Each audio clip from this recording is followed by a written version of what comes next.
turminha, tudo bem? Hoje nós vamos dar continuidade ao nosso conteúdo. A gente está no capítulo B2 e a gente vai falar sobre moléculas orgânicas, tá? Tá lá na página 13 do livro de vocês. Vamos lá? Moléculas orgânicas. Pois bem, gente, as moléculas orgânicas, elas não apresentam átomos de carbono, tá? Com duas exceções apenas, do gás carbônico e do metano, que tem o C aqui representado, tá? Principais moléculas orgânicas que nós temos: água e sais minerais. São substâncias orgânicas e são fundamentais para a vida dos seres vivos, por isso a gente vai estudar essas duas. A água, ela é uma substância que tem em muita abundância, em muita quantidade, no corpo dos seres vivos. A água é um composto polar. É um resultado de uma união covalente entre um átomo de oxigênio, que é mais negativo, e dois hidrogênios, que são mais positivos. E aí, por isso, se torna uma molécula polar, tá? Aqui a gente tem oxigênio e dois hidrogênios, por isso H2O, tá? Outra coisa que acontece também na água é a ligação de hidrogênio. Quando as moléculas da água se aproximam umas das outras por causa do hidrogênio. Essa ligação ela é relativamente fraca, pode ser desfeita com muita facilidade, tá bom? Agora vamos ver algumas propriedades e funções da água. A polaridade e as ligações de hidrogênio mantêm as moléculas juntas, tá? Da água. Vamos ver as funções. A fase líquida, a temperatura ambiente é uma função da água. Isso permite com que a gente tenha a água para utilizar para beber, para tomar banho, para lazer, tá? Sem essas ligações de hidrogênio, a água seria gasosa, então a gente não poderia utilizar, tá? A água funciona como um solvente universal, ela participa de várias reações químicas no nosso corpo, ela consegue, graças à sua polaridade, ela consegue dissolver muitos tipos de materiais, tá? Então a gente chama de solvente universal. E com isso a gente aprende duas novas palavrinhas: hidrófilos e hidrófobos. Existem substâncias que são hidrófilas, que se ligam à água. Existem substâncias que são hidrófobas, que não se ligam à água. Exemplos de substâncias hidrófilas: sal, açúcar. Aqui a gente tem o exemplo do sal, ó. Ele se une dessa forma. Ficam as moléculas da água em volta do sal, por isso ela consegue dissolver. Substâncias hidrófobas. O óleo, por exemplo, ele não consegue se juntar dessa forma. As moléculas de água ficam de um lado e o óleo do outro, tá? Da mesma forma que o sal, que dissolve o sal, né, que é o cloreto de sódio, a água também dissolve açúcar, proteína, aminoácido, ácidos nucleicos, sais e gases, tá? Por isso as reações químicas que acontecem no nosso corpo são graças à água. A água congelada, ela é menos densa, por isso que ela flutua. Quando a gente coloca um gelo no nosso copo de refrigerante, de suco, ele flutua, porque a água congelada fica menos densa, tá? Essa propriedade, ela permite que os seres aquáticos consigam ter mais chances de sobreviver, por exemplo, no inverno. Porque o gelo congela por cima do rio e dentro do rio fica ainda em forma líquida, tá? Outra situação, a água líquida forma capilaridades. Isso faz com que o sangue, que tem muita água, consiga passar por dentro de vasos muito finos do nosso corpo, que são as veias e as artérias, tá? E também dentro dos vasos das plantas, que são o xilema e o floema.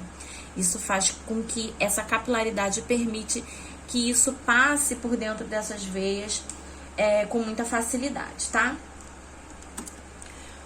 A água também funciona como um regulador térmico para o nosso corpo. A gente consegue suar se estiver muito calor e manter a temperatura ideal para o nosso corpo, tá? Sem sofrer grandes variações de temperatura. A água também serve de transporte, como eu falei para vocês, do sangue. A água tem uma grande presença no plasma sanguíneo e ela consegue transportar substâncias como nutrientes, gases, tá? E também serve de lubrificante para o nosso corpo, impedindo o desgaste das cartilagens ao evitar o atrito entre elas. Então, existe um líquido entre as cartilagens que evita o atrito entre os ossos, tá bom? A taxa de água do corpo dos seres vivos, ela varia conforme a espécie, conforme a idade e a taxa metabólica do tecido. Os seres humanos, eles têm uma média de 70% de água. Se for um bebê, tem mais. O idoso geralmente tem menos, tá? Água viva tem 90% de água no corpo, por exemplo. Os neurônios têm 70% de água no corpo, tá? A melancia, que é uma fruta, tem muita água. Já o alface tem menos água, que é uma verdura. Então, todos os seres vivos têm água. Até mesmo os alimentos que são mais ressecados, eles têm uma quantidade de água, porque a água é muito importante no nosso corpo. Agora a gente fala um pouquinho sobre os sais minerais, que participam de uma série de reações metabólicas, auxiliando no funcionamento adequado do nosso organismo, tá? Eles são encontrados solubilizados em água ionizados, né, misturados na água, os sais minerais. Eles são encontrados de forma insolúveis, formando estruturas rígidas, e também são encontrados associados a compostos orgânicos.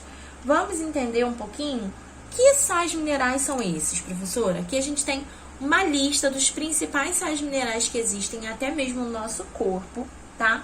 Entre eles nós temos o cálcio, que forma os nossos ossos, os nossos dentes, e aí forma uma estrutura rígida, como eu acabei de falar para vocês, insolúvel, tá? A gente tem o sódio, que é o sal de cozinha e também vai para o nosso corpo, é solubilizado em água e ionizado. A gente tem também associados a compostos orgânicos, como o iodo, o ferro. Então, tudo isso são sais minerais e a gente tem a função deles aqui. É só vocês darem uma olhadinha aí no livro de vocês para que eles são funcionais no nosso corpo, tá? Existem soluções que são ácidas, básicas e neutras. A gente viu um pouquinho sobre isso no final do ano passado, tá? As soluções, elas são misturas homogêneas, misturas únicas de uma fase só, tá? De duas ou mais substâncias. A gente pega substâncias diferentes, mistura e fica homogêneo, ok? Elas podem ser ácidas, básicas ou neutras, como a gente vai ver. As soluções ácidas, elas são ácidos e moléculas que quando estão no meio aquoso, no meio de água, no meio líquido, elas produzem íons de hidrogênio, que é o H+, tá? Então, aqui a gente tem exemplos do ácido sulfúrico, que fica dentro das baterias dos carros. Aqui a gente tem exemplo do ácido clorídrico, que libera o íon de hidrogênio. A gente vai ver como, ó. Ácido clorídrico é o HCl.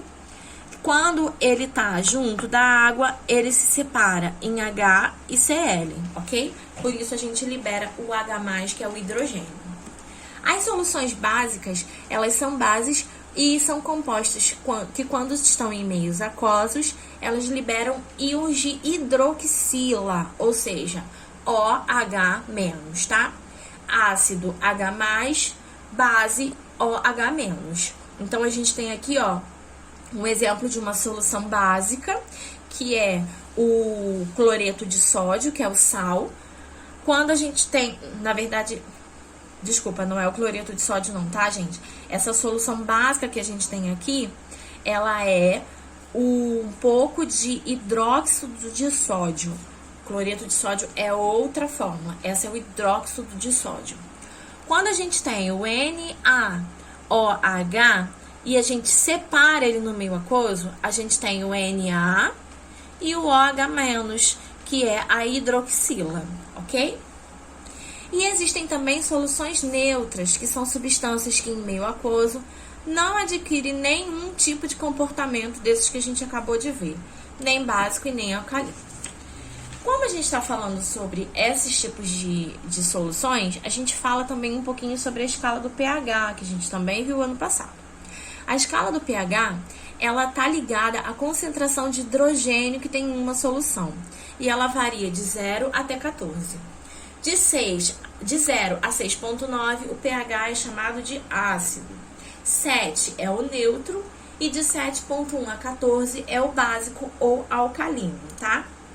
Aí a gente tem uma tabela de várias substâncias que existem e o pH de cada uma delas. Por exemplo, a lágrima tem um pH de 7, ou seja, é neutra, tá? O leite de magnésia tem um pH de 10, ou seja, é básico ou alcalino, os dois nomes estão certos. O vinagre, o refrigerante, ele tem o pH de 3, então ele é ácido para o nosso corpo, tá bom?